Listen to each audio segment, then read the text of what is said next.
भारत के प्रायद्वीपीय पठार और हम देखेंगे इसके बाद उच्च भूमि के पठार, उनसे संबंधित प्रश्न देखेंगे। तो आइए देखते हैं प्रायद्वीपीय पठार। प्रायद्वीपीय पठार भारत के किस भाग में स्थित है? तो दक्षिण भारत भाग में स्थित है। प्रायद्वीपीय पठार भारत के प्रायद्वीपीय क्षेत्र में फैला है जो मुख्य रूप से दक्षिण भारत को कवर करता है। यह भारत का सबसे बड़ा पठारी क्षेत्र और इसका त्रिकोणीय आकार इसे भौगोलिक रूप से विशिष्ट बनाता है। प्रायद्वीपीय पठार का दूसरा नाम क्या है? तो दक्कन का पठार। प्रायद्वीपीय पठार का दूसरा नाम दक्कन का पठार है। प्रायद्वीपीय पठार को दक्कन का पठार भी कहा जाता है, जो संस्कृत शब्द के दक्षिण से लिया गया, जिसका अर्थ होता है दक्षिण। यह नाम इसके दक्षिणी भारत की स्थिति को दर्शाता है। प्रायद्वीपीय पठार का क्षेत्रफल कितना है? तो 7 लाख वर्ग किलोमीटर है। यह विशाल क्षेत्रफल इसे भारत का सबसे बड़ा पठारी क्षेत्र बनाता है, जो कई राज्यों में फैला हुआ है, भौगोलिक विविधता प्रदान करता है।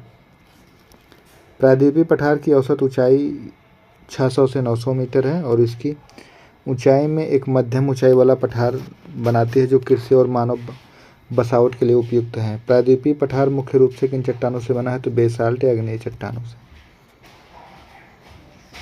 बेसाल्ट चट्टानें ज्वालामुखी लावा के ठंडा होने से बनी है, जो दक्कन ट्रैप के नाम से जानी जाती हैं। यह इस क्षेत्र की भूगर्भीय उत्पत्ति को दर्शाता है। प्रायद्वीपीय पठार का निर्माण कब हुआ? तो लगभग 6.5 करोड़ वर्ष पहले। यह पठार ज्वालामुखी की गतिविधियों के परिणाम स्वरूप बना, जब गोंडवाना महाद्वीप के टूटने के दौरान लावा प्रवाह हुआ। प्रायद्वीपीय पठार का सामान्य ढलान किस दिशा में है? तो पश्चिम से पूर्व की ओर। इस ढलान के कारण पठार की अधिकांश नदियां पूर्व की ओर बहती हैं और बंगाल की खाड़ी में गिरती हैं। प्रायद्वीपीय पठार की उत्तरी सीमा क्या है? प्रायद्वीपीय पठार की उत्तरी सीमा क्या है? विंध्य और सतपुड़ा पर्वतमाला। ये पर्वतमालाएं पठार को उत्तरी मैदानों से अलग करती हैं, जिससे यह भौगोलिक रूप से विशिष्ट है। प्रायद्वीपीय पठार की पश्चिमी सीमा क्या है? तो पश्चिमी घाट या सह्याद्री। व्याख्या: पश्चिमी घाट ऊंचे और सतत पर्वत हैं, जो पठार को अरब सागर से अलग करते हैं और मानसून को प्रभावित करते हैं। प्रायद्वीपीय पठार की पूर्वी सीमा क्या है? तो पूर्वी घाट। प्रायद्वीपीय पठार की पूर्वी सीमा पूर्वी घाट है। पूर्वी घाट असतत और कम ऊंचे हैं, जो पठार को बंगाल की खाड़ी से अलग करते हैं। प्रायद्वीपीय पठार को दक्षिणी भाग की सीमा क्या है? प्रायद्वीपीय पठार के दक्षिणी भाग की सीमा है नीलगिरी पहाड़ियाँ। नीलगिरी पहाड़ियाँ दक्षिण में पठार को परिभाषित करती हैं और पश्चिमी व पूर्वी घाट के मिलन बिंदु पर हैं। प्रायद्वीपीय पठार किन राज्यों में फैला हुआ है? तो प्रायद्वीपीय पठार देखते हैं। महाराष्ट्र, तेलंगाना, आंध्र प्रदेश, कर्नाटक, तमिलनाडु, मध्य प्रदेश, गुजरात, केरल कुछ हिस्सों में है। यह व्यापक फैलाव इसे भारत की अर्थव्यवस्था और संस्कृति के लिए महत्वपूर्ण बनाता है। प्रायद्वीपीय पठार की जलवायु कैसी है? तो उष्णकटिबंधीय जलवायु है प्रायद्वीपीय पठार की। यह जलवायु मानसून पर निर्भर है, जिसके कारण गर्म ग्रीष्म व मध्यम सर्दियाँ होती हैं। प्रायद्वीपीय पठार में औसत वार्षिक वर्षा कितनी होती है? तो 600 से 1000 मिलीमीटर। वर्षा की मात्रा क्षेत्र के अनुसार बदलती है, पश्चिमी हिस्से में अधिक और पूर्वी हिस्से में कम। प्रायद्वीपीय पठार की प्रमुख मिट्टी का प्रकार क्या है? तो काली मिट्टी, रेगुर मिट्टी। काली मिट्टी नमी धारण करने की क्षमता के कारण कपास की खेती के लिए आदर्श है। प्रायद्वीपीय पठार से निकलने वाली प्रमुख नदियाँ कौन सी हैं? तो गोदावरी, कृष्णा, कावेरी, तुंगभद्रा। ये नदियाँ सिंचाई के लिए जल विद्युत महत्वपूर्ण है और बंगाल की खाड़ी में गिरती हैं। प्रायद्वीपीय पठार की सबसे लंबी नदी कौन सी है? गोदावरी। इसकी लंबाई है 1545।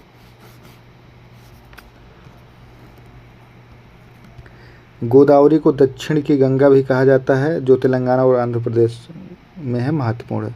और दक्षिण भारत की गंगा जो है कृष्णा नदी को कहा जाता है। दक्षिण की गंगा गोदावरी, दक्षिण भारत की गंगा कृष्णा को कहा जाता है।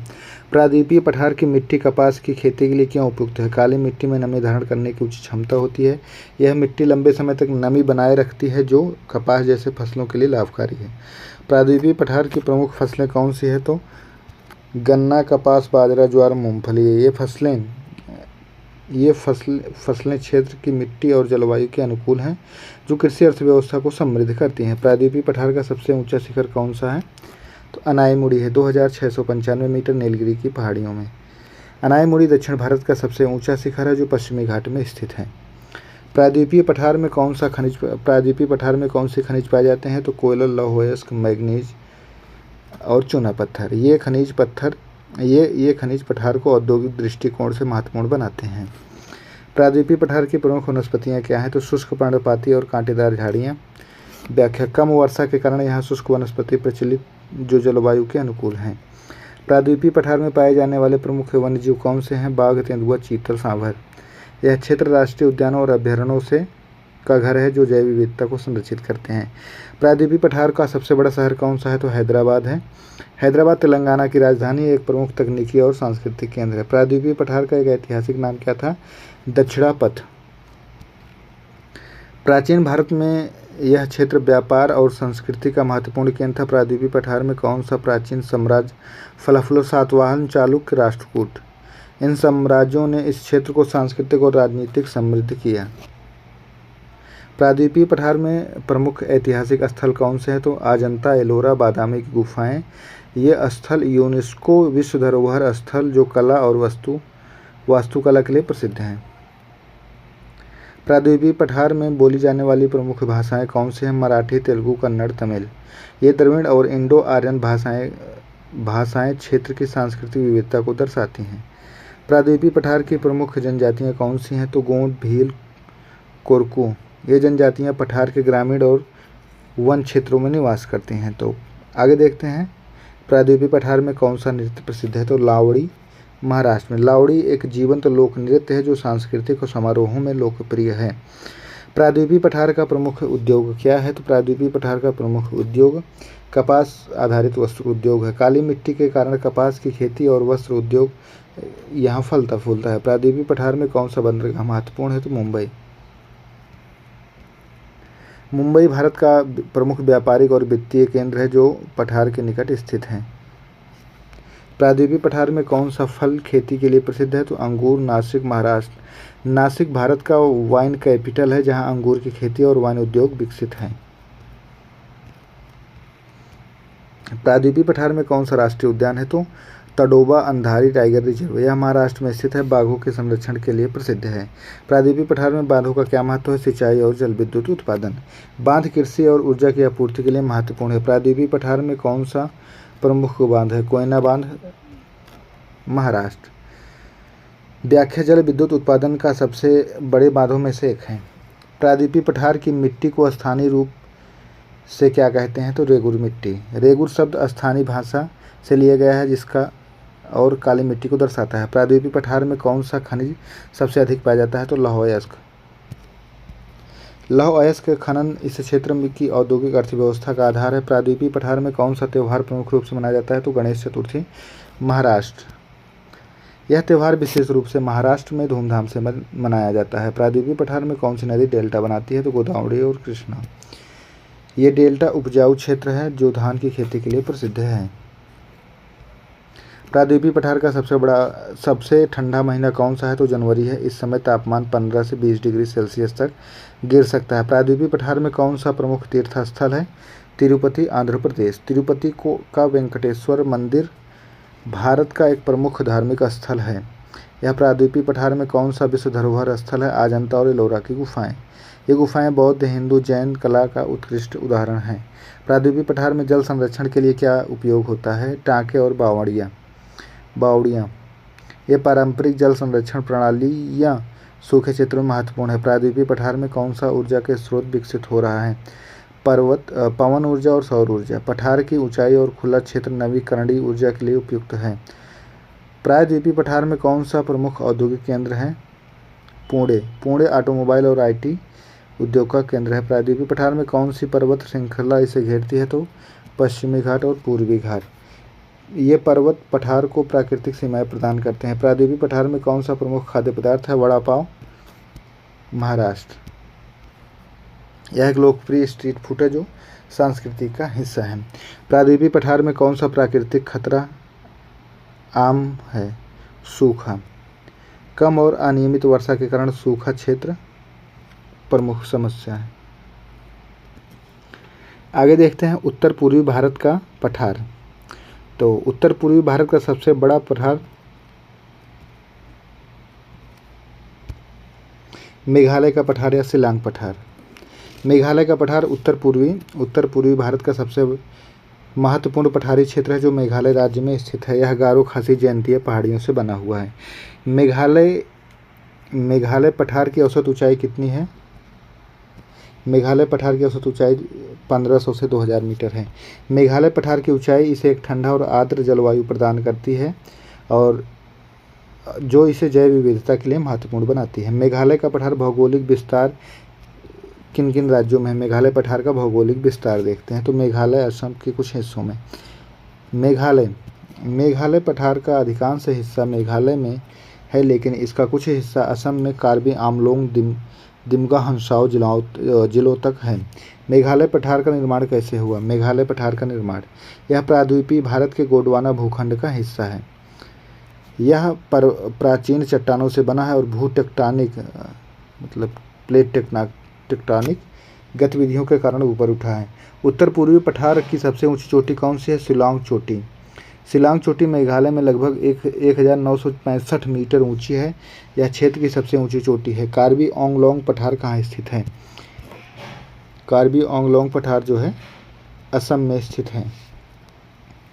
यह पठार असम में कार्बी आंगलोंग और दिमा हसाओ जिलों में फैला है। मेघालय पठार से सटा हुआ है। मेघालय पठार की जलवायु कैसी है? आर्द्र उप उष्ण कटिबंधीय। भारी वर्षा और ठंडी की सर्दियों के कारण यह क्षेत्र विश्व के सबसे अधिक वर्षा वाले क्षेत्रों में शामिल है। मेघालय पठार की प्रमुख मिट्टी का प्रकार क्या है? तो लाल लैटेराइट मिट्टी। यह मिट्टी भारी वर्षा और उष्ण जलवायु के कारण बनती है जो कृषि के लिए मध्यम उपजाऊ होती है। मेघालय का पठार पर कौन सी प्रमुख नदी बहती है? कोई बड़ी नदी नहीं, लेकिन छोटी नदियाँ जैसे उमियाम, माओफ्लांग। पठार की ऊंचाई के कारण यहाँ नदियाँ नहीं बहती हैं, लेकिन छोटी धाराएं ब्रह्मपुत्र में मिलती हैं। अगला प्रश्न है उत्तर पूर्वी पठार का सबसे गीला स्थान कौन सा है? चेरापूंजी, मौसिनराम। यह दोनों स्थान मेघालय पठार पर स्थित है और विश्व में सबसे अधिक वर्षा प्राप्त करते हैं। सांस्कृतिक और सामाजिक प्रश्न से संबंधित देख लेते हैं प्रश्न। मेघालय पठार में कौन सी जनजातियाँ निवास करती हैं? तो गारो खासी जयंतियाँ। गारो खासी जयंतियाँ मेघालय की संस्कृति और परंपराओं का आधार है। खासी जनजाति की सामाजिक व्यवस्था क्या है? मातृसत्तात्मक है। खासी समाज में संपत्ति और वंश के माध्यम से हस्तांतरित होता है। मेघालय में कौन सा प्रमुख त्यौहार मनाया जाता है? नोंगक्रेम नृत्य साध सुख मानियसियम।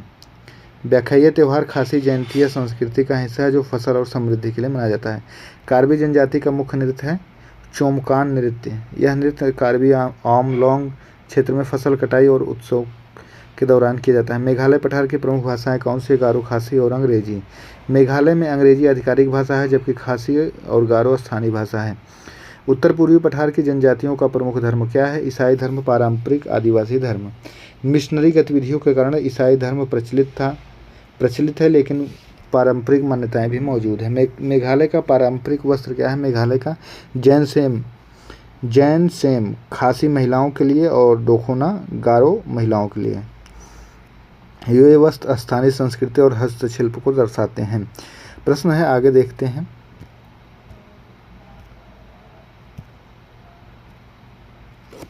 उत्तर पूर्वी पठार पर बौद्ध धर्म का प्रभाव कितना है? तो बहुत कम है। बौद्ध धर्म का प्रभाव मुख्य रूप से अरुणाचल प्रदेश, सिक्किम में है, मेघालय पठार पर नहीं है। मेघालय में कौन सा संगीत वाद्य यंत्र है? द्वितारा। यह खासी जनजाति का पारंपरिक वाद्य यंत्र है जो स्थानीय संगीत का उपयोग होता है। मेघालय पठार पर पर्यटन का सामाजिक प्रभाव क्या है? सांस्कृतिक आदान प्रदान और आर्थिक विकास। पर्यटन ने स्थानीय संस्कृति को बढ़ावा दिया है, लेकिन पर्यावरणीय चुनौतियां भी लाई हैं। आर्थिक प्रश्न देखते हैं। मेघालय पठार की प्रमुख आर्थिक गतिविधि क्या है? कृषि और पर्यटन। यहाँ चाय, मसाले और फल उगाए जाते हैं और पर्यटन का एक प्रमुख आय स्रोत है। मेघालय में कौन सी फसलें उगाई जाती हैं? चावल, मक्का, आलू और मसाले। भारी वर्षा के कारण चावल और मसाले यहाँ की मुख्य फसलें हैं। मेघालय पठार पर खनन की स्थिति क्या है? चूना पत्थर, कोयला का खनन प्रमुख है। मेघालय खनिज संसाधन प्रचुर है लेकिन अवैध खनन की समस्या है। कार्बी आंगलोंग पठार अर्थव्यवस्था का आधार क्या है? कृषि और वन उत्पाद है। व्याख्या, यह क्षेत्र बांस, रबर, चाय उत्पादन के लिए जाना जाता है। मेघालय में पर्यटन का प्रमुख केंद्र है शिलांग, चेरापूंजी, मासिनराम, मार्विंगलांग। यह स्थान प्राकृतिक सौंदर्य और सांस्कृतिक आकर्षण के लिए प्रसिद्ध है। मेघालय पठार पर उद्योगों की स्थिति क्या है? सीमित, मुख्य रूप से पैमाने के उद्योग। भौगोलिक बाधाओं के कारण बड़े उद्योग कम हैं लेकिन हस्तशिल्प और खाद्य प्रसंस्करण मौजूद हैं। मेघालय में चाय की खेती कहाँ होती है? खासी और जैंतिया पहाड़ियों में। व्याख्या, यहाँ की जलवायु चाय की खेती के लिए उपयुक्त है। उत्तर पूर्वी पठार पर बुनियादी ढांचे की स्थिति क्या है? विकासशील लेकिन सीमित। सड़क और रेल कनेक्टिविटी में सुधार हो रहा है लेकिन अभी भी चुनौती है। मेघालय में कौन सा हस्तशिल्प प्रसिद्ध है? तो बांस और बेंत का उत्पाद। स्थानीय जनजातियाँ बांस से टोकरियाँ और फर्नीचर बनाती हैं। मेघालय पठार पर नवीकरणीय ऊर्जा की संभावना क्या है? पवन और जल विद्युत की अच्छी संभावना है। भारी वर्षा हवाएं नवीकरणीय ऊर्जा के लिए उपयुक्त हैं। पर्यावरणीय प्रश्न, मेघालय पठार में जैव विविधता का क्या महत्व है? एक जैव विविधता हॉटस्पॉट है। मेघालय का प्रमुख वन प्रकार क्या है? उप उष्णकटिबंधीय सदाबहार वन। भारी वर्षा के कारण घने जल और हरे भरे वन हैं। मेघालय पठार पर कौन सा राष्ट्रीय उद्यान है? नोकरेक राष्ट्रीय उद्यान है। यहाँ गारो पहाड़ियों में स्थित है और लाल पांडा के लिए प्रसिद्ध है। मेघालय में गुफाओं का क्या महत्व है? मेघालय में गुफाएं भूवैज्ञानिक और पर्यटकीय महत्व की हैं। माओस्माई लियट प्रवाह गुफाएं चूना पत्थर से बनी हुई। मेघालय पठार पर जल संसाधन की क्या स्थिति है? वर्षा जल संचयन पर जोर है। भारी वर्षा के बावजूद पानी की कमी एक समस्या है, इसलिए संचयन महत्वपूर्ण है। मेघालय में पर्यावरणीय चुनौतियां क्या हैं? वनों की कटाई और अवैध खनन। ये गतिविधियां जैव विविधता और पर्यावरण को नुकसान पहुंचाती हैं। मेघालय में पवित्र वनों का क्या महत्व है? जैव विविधता, संरक्षण, सांस्कृतिक महत्व। ये खासी जनजाति के पवित्र वन पारंपरिक संरक्षण के प्रतीक हैं। मेघालय पठार पर जलवायु परिवर्तन का क्या प्रभाव है? अनियमित वर्षा, तापमान में वृद्धि। यह कृषि जैव विविधता को प्रभावित करता है। मेघालय में कौन सा प्रतीक है या दुर्लभ प्रजाति मेघालय के जंगलों में पाई जाती है? मेघालय पठार पर सतत विकास का प्रयास कब किया गया? पर्यावरणीय वन संरक्षण। सरकार ने स्थानीय समुदाय सतत विकास को बढ़ावा दे रहा है। ऐतिहासिक और मेघालय पठार का प्राचीन नाम क्या है? खासी और जैंतिया पहाड़ी। मेघालय का गठन 1972 में हुआ, इससे पहले असम का हिस्सा था। मेघालय पठार का सबसे बड़ा शहर कौन सा है? शिलांग है। शिलांग मेघालय की राजधानी और सांस्कृतिक केंद्र है। मेघालय का पठार सबसे प्रसिद्ध झरना कौन सा है?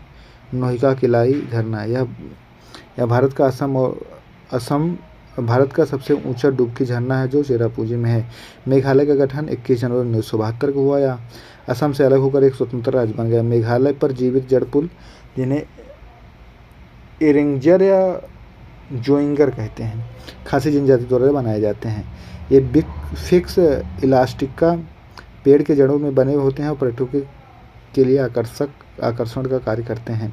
मेघालय में शिक्षा का स्तर अपेक्षाकृत उच्च है। मेघालय में साक्षरता दर और औसत खासकर शिलांग में है। मेघालय पठार पर कौन सा प्राकृतिक संसाधन प्रचुर मात्रा में है? तो चूना पत्थर। या सीमेंट उद्योग के लिए महत्वपूर्ण है। मेघालय में सबसे स्वच्छ गांव है मानवेंगलांग। इसे एशिया का सबसे स्वच्छ गांव कहा जाता है। मेघालय पठार पर परिवहन का मुख्य साधन है सड़क परिवहन। रेल की कमी के कारण मुख्य सड़कें परिवहन का साधन है। मेघालय का पर्यावरणीय महत्व है।